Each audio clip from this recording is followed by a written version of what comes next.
अस्सलाम वालेकुम, good afternoon everyone.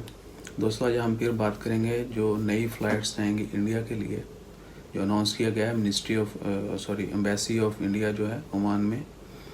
उन्होंने जो अनाउंसमेंट की है कि सेकंड फेज़ के सेकंड हाफ में जो है वो 15 फ़्लाइट्स जो हैं वो ओमान से इंडिया जाएंगी, जिनमें से सबसे पहले आपको बता दूं कि 15 फ़्लाइट्स में से कौन कौन सी कितनी फ़्लाइट जो हैं कहाँ से कहाँ जाएंगी। यानी 15 में से 10 फ़्लाइट जो हैं वो ओमान से केरला जाएंगी।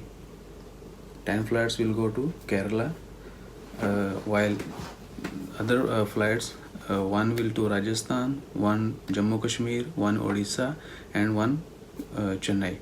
यानी 10 फ़्लाइट जो है ओमान से वो केरला जाएंगी, एक फ़्लाइट जो है राजस्थान जाएगी, एक फ़्लाइट जम्मू कश्मीर जाएगी, एक उड़ीसा और एक चेन्नई जाएगी। जबकि इन 15 में से 3 फ़्लाइट जो हैं वो सलाला से इंडिया जाएंगी। तो एम्बेसी के मुताबिक एम्बेसी ने जिन लोगों को शॉर्ट लिस्ट किया है उनको वो ख़ुद फ़ोन करेंगे या ईमेल करेंगे।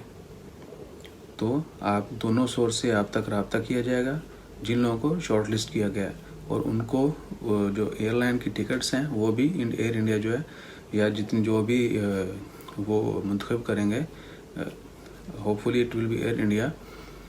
एम्बेसी के मुताबिक एयरलाइन ख़ुद कॉल करेगी आपको और आपकी बुकिंग जो है वो की जाएगी। जितने भी बुकिंग के एक्सपेंस हैं एयर टिकट वो पैसेंजर जो है वो पे करेगा।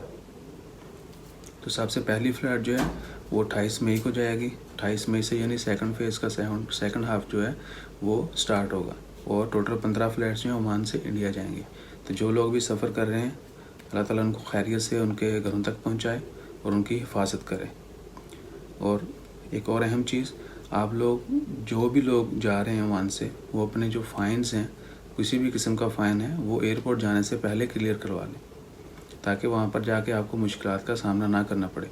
और ये बात भी ज़हन में रखें कि इंडिया में जाके आपको क्वारंटाइन में भी डाला जा सकता है, रखा जा सकता है, आइसोलेशन में रखा जाएगा, कोरोना का टेस्ट भी किया जाएगा।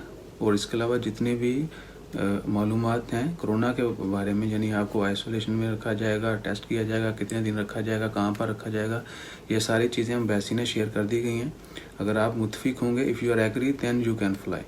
आपने ये फ्लाई करने से पहले जो है ये इन चीज़ों पर एग्री करना है कि वहाँ पर कुछ भी जो सर्कमस्टेंसेस हैं उनको फेस करने की हिम्मत हो आप में। ये नहीं कि वहाँ पर जाके आप मुश्किल का शिकार हों या आप विलिंग नहीं हों। तो यहीं से आपने ये चीज़ कन्फर्म करनी है कि यू कैन फेस या you are ready to face any circumstances there, like isolation, quarantine, कोविड-19 test, may be they will put you for 14 days और फ्यू डेज इन आइसोलेशन। तो इन सब चीज़ों के लिए पहले से तैयार रहना है। तो जितनी भी मालूमात हैं बाकी मज़ीद वो आप इंडियन एम्बेसी से चेक कर सकते हैं। जो लोग फ्लाई कर रहे हैं अल्लाह ताला से दुआ है कि उनको बखैर व आफियत उनके घरों तक पहुँचाए। और दोस्तों, साथ ही मुझे दीजिए इजाज़त। चैनल को ज़रूर सब्सक्राइब कीजिएगा, दुआ करते रहें अल्लाह ताला इस वबा को जल्दी ख़त्म करे। अपना ख्याल रखें। अल्लाह हाफिज़।